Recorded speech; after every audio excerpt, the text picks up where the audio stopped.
Hola y bienvenidos a mi canal. ¡Qué bonita ha sido la fiesta de graduación de Lucía! Me soltó mi madre con una risa de esas que no te crees del todo. Luego me soltó la puya de siempre. ¿Y tú cuándo piensas sentar cabeza de una vez? En ese momento solté el vaso. Estaba en mi último año, pero claro, en su lista de invitados yo ni siquiera existía. Justo entonces, sus gafas salieron volando y se hicieron añicos contra el suelo. Ese fue el punto de ruptura, aunque intenté mantener el tipo. La imagen del vaso de Lucía se me quedó grabada a fuego en la cabeza. Mientras, Dave no levantaba la vista de la pantalla de su móvil. De repente, la música que llenaba la sala se apagó por completo. Llevo años dándole vueltas a esta frase, y no lo hago por pura sed de venganza, sino simplemente para poder volver a respirar. Me llamo Claudia.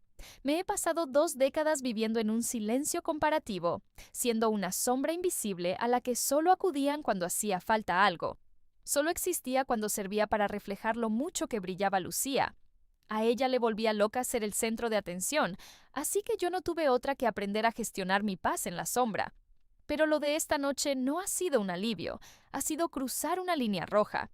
Fue como si una puerta se cerrara con un clic seco en mitad de un castillo. Y la única que pudo oír ese sonido fui yo. Ellas esperaban que yo misma me sacara las castañas del fuego, pero he venido aquí para poner punto final a esta competición. Todo esto empezó mucho antes de esta cena, mucho antes de que esas gafas se rompieran y antes de que me diera cuenta de que el silencio puede cortarte tanto como la palabra más afilada. Tenía solo 12 años cuando mi madre decidió volver a casarse. Lucía tenía 14 y ya era una estrella. Robert, mi nuevo abuelo, siempre la llamaba pequeña. En la misma semana de su llegada, le regaló un brazalete precioso. A mí, en cambio, me puso el mote de la silenciosa. Era como si me estuviera dando un aplauso y un diagnóstico médico a la vez. Lucía era el sol que lo iluminaba todo, y yo solo era el ojo que observaba desde fuera. En el colegio, los profesores estaban fascinados con su carisma. En casa, a mi madre se le caía la baba con sus notas y su físico. Cuando los vecinos me llamaban por mi nombre, me parecía hasta raro. Si alguien preguntaba por mí, mi madre simplemente sonreía. Estaba totalmente de acuerdo con la lección que yo ya había interiorizado. Lo mejor era desaparecer de la escena. Limítame a escuchar, a tragarme los gritos y a guardar todas las cosas que necesitaba decir en voz alta. Lucía se llevaba la mejor parte del cariño, mientras que mi afecto nunca llegó a ser algo placentero. Cuando se marchó a la universidad, la casa se hundió en el silencio. Llegué a pensar que, por fin, me tocaría a mí que me hicieran algo de caso. Pero qué va. En cada llamada y en cada visita, mi madre solo tenía boca para hablar del nuevo trabajo de Lucía, de su novio o de lo maravillosa que era su vida. A veces me quedaba esperando, con la esperanza de que ella me preguntara algo sobre mí. Pero ese momento nunca llegó, así que ese silencio no hizo más que crecer. Lo que empezó como un simple descuido acabó convirtiéndose en todo un ritual. Me transformé en una especie de espectro que siempre respondía con educación, aunque solo contaba con un par de apoyos reales. Empecé a ir a clases nocturnas y nadie se molestó en preguntarme cómo me las apañaba. Me acuerdo de una Navidad en la que María volvió a casa presumiendo de un mantel de diseño carísimo. Mi madre, ni corta ni perezosa, me soltó que debería aprender de mi hermana, que me fijara en lo bien que le iba. Por aquel entonces, yo ya me encargaba de pagar la mitad del alquiler, y aún así, le devolvía la sonrisa sin decir ni una palabra. A veces me quedaba colgada mirando mi reflejo en el espejo. Intentaba ver qué era eso que me faltaba, lo que nadie más veía. Me preguntaba si de verdad yo era tan insignificante, o si estar en silencio era lo mismo que no valer nada. Cada duda que me surgía era como un golpe que me dejaba un moratón interno que nunca terminaba de curar. Años después, cuando María se casó, mi madre tuvo el valor de decirme: «No estés triste, hija. Hay personas que simplemente florecen más tarde», añadió, y yo volví a sonreír por fuera. Pero por dentro, algo se terminó de romper definitivamente. Ellos no se dieron cuenta en ese momento. Pero como cualquier chica que ha crecido callada, empecé a recoger pruebas, no en una carpeta física, sino guardándolas todas bajo el brazo, bien escondidas. Después de pasarme años mendigando un aplauso que nunca llegaba, se me encendió la bombilla. No fue algo de la noche a la mañana, todo empezó un domingo cualquiera. Trabajaba en la oficina de una farmacia de barrio. Tenía 24 años y me pasaba el día clasificando facturas para gente que ni siquiera recordaba cómo me llamaba. Recuerdo perfectamente el momento en el que empecé a meter cifras en una tabla y de repente pensé, lo pillo. Los números tenían sentido. Eran exactos y no mentían. Las cifras nunca me fallaron. La gente sí lo hizo y el amor también, pero los números eran honestos. Ese mismo día, al salir de trabajar, me puse a ver tutoriales sobre software de gestión. Un mes después, dejé mi puesto y me la jugué del todo. Empecé a trabajar por mi cuenta para pequeños empresarios. Nadie daba un duro por mí. Mi madre decía que aquello no era una carrera con futuro. María incluso se rió en mi cara. Tú, montar un negocio, si ni siquiera sabes tratar con la gente. Quizás en ese momento tenía razón, pero lo hice. O quizás simplemente tenía la corazonada de que esto podía funcionar. Mi primera clienta fue la dueña de una cafetería pequeñita. Recuerdo que se echó a llorar de la emoción cuando le puse al día todo el lío de sus impuestos. Me pagó con dinero, claro, pero sobre todo con un agradecimiento que me llegó al alma. Ella misma me recomendó a otra persona, y para cuando acabó el año ya tenía 10 clientes fijos. No es que me hiciera de oro, pero por primera vez en mi vida sentía que podía respirar tranquila. Dejé de dar explicaciones sobre cada paso que daba. Se acabó eso de intentar impresionar a nadie para que me validara. Antes, el silencio era mi propia celda. Ahora se había convertido en mi mejor estrategia. Y entonces apareció David. Coincidimos en un evento de donaciones que yo misma estaba organizando. Tenía un encanto de esos tranquilos, de los que no necesitan gritar para hacerse notar.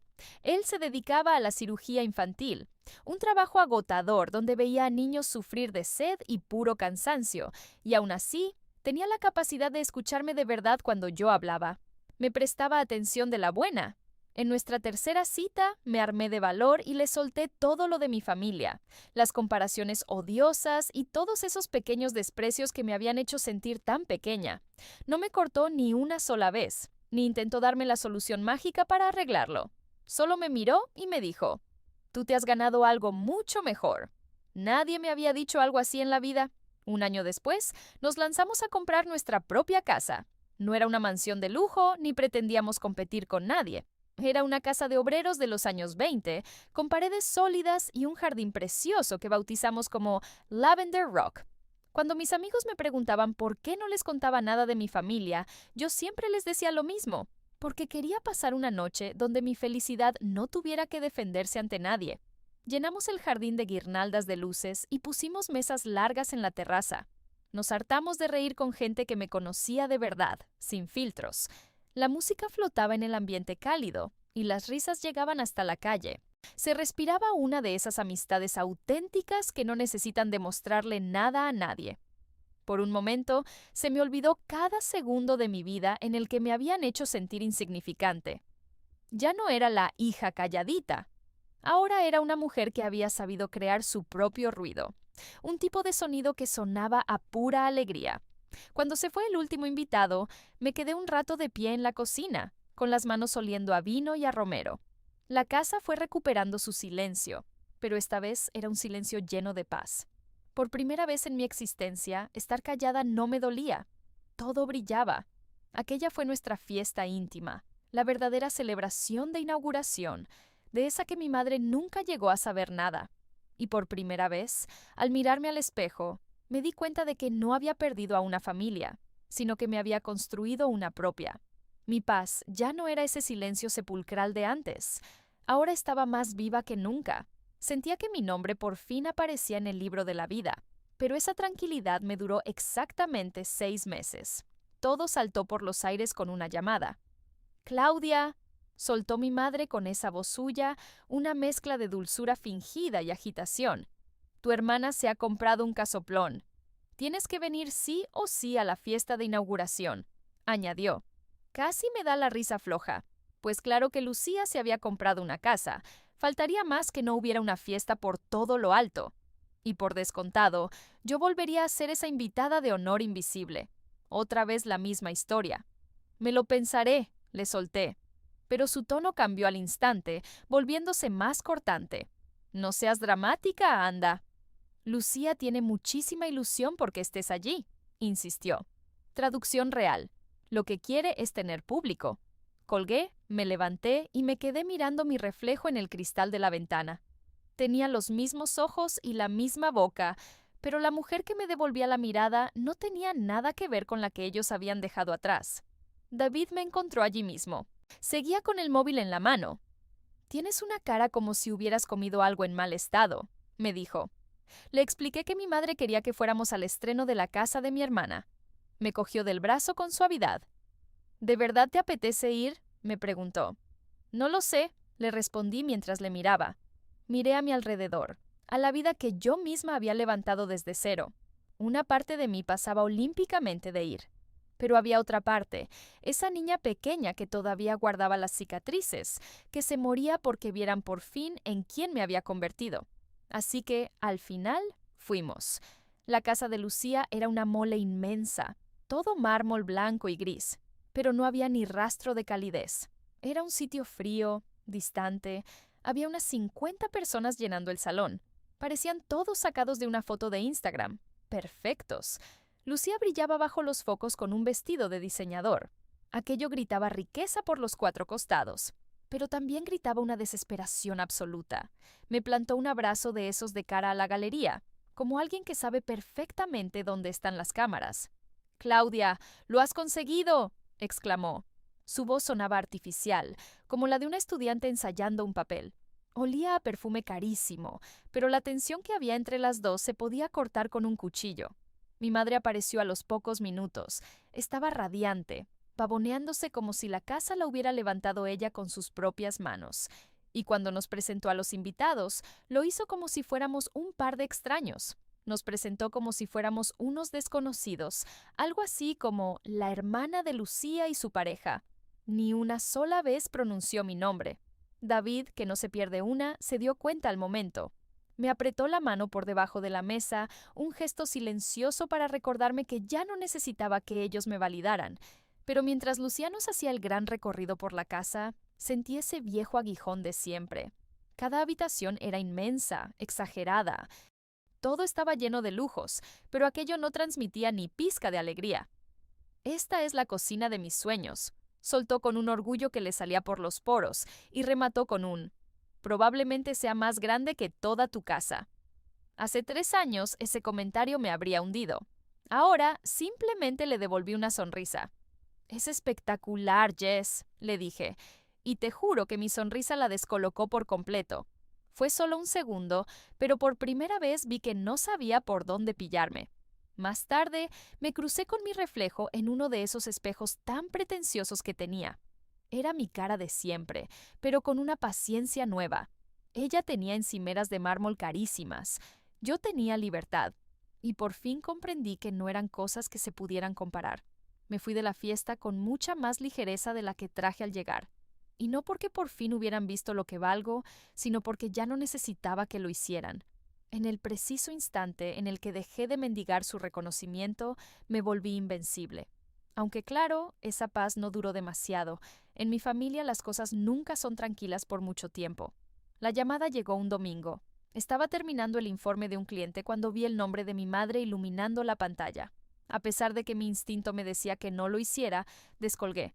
«Claudia, cariño», empezó con ese tono pausado. «No quería que te enteraras por boca de otros, pero Lucía se separa». Me quedé muda un momento. Se me vinieron a la cabeza 1000 imágenes. La casa, el mármol, todo aquel espectáculo. «Siento mucho oír eso», logré decir finalmente. Y lo decía de verdad, porque sabía que lo que venía ahora iba a ser duro. Pero mi madre fue directa al grano. «La hipoteca es una barbaridad», me soltó. «Y Miguel se ha desentendido de todo. Tu hermana podría perder la casa». Y ahí llegó el silencio incómodo. El hachazo. «Había pensado que quizá tú podrías echarle una mano», dijo por fin. «Solo hasta que logre levantar cabeza». Me quedé apoyada contra la pared, sin saber ni qué decir. Aquello me hizo sentir que el mundo se encogía por momentos. «Mamá», le dije respirando hondo, «¿te acuerdas de cuando iba a las clases nocturnas? Me soltaste bien claro que tenía que currar más duro en vez de quedarme esperando a que alguien me sacara las castañas del fuego». «Pero es que aquello era otra cosa», me soltó ella sin perder un segundo. Tú no tenías críos ni una hipoteca que pagar. Entonces fui yo la que no se cayó.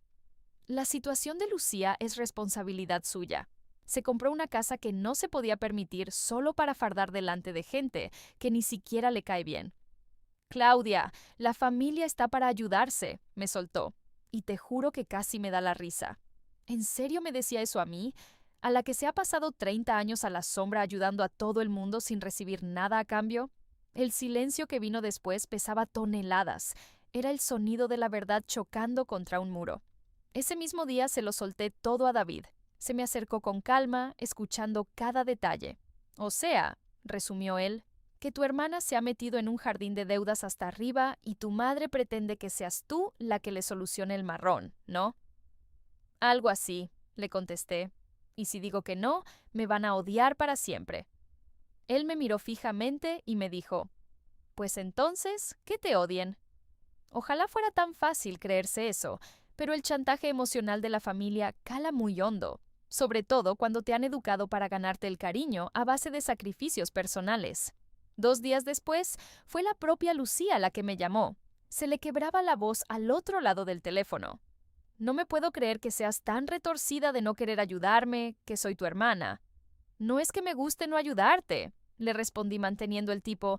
Lo que no voy a hacer es seguir alimentando esa actitud tuya. ¿Entonces qué? ¿Vas a dejar que pierda mi casa solo para darme una lección? Me espetó ella. Voy a dejar que aprendas, por fin, lo que significa la responsabilidad. Le solté. Y ahí se armó la gorda. Durante semanas, mi móvil no paró de echar humo. Llamadas de mi madre, mensajes de Dave, pura culpa en cada notificación. Que si cómo podía ser así, que si no me habían criado para ser una persona tan fría. Pero hubo un mensaje que guardé bajo llave. Era de David y decía simplemente, estoy muy orgulloso de ti. Poner límites no es ser fría, es ser libre. ¿Y sabes qué? No me sentí culpable. Por primera vez en mi vida me sentí fuerte de verdad. Quizá la paz no sea algo tranquilo y silencioso. Quizá, al final, lo que tocaba era aprender a decir no. Sabía que se avecinaba un huracán, pero por primera vez en mucho tiempo no me sentía vacía por dentro. ¡Hasta la próxima!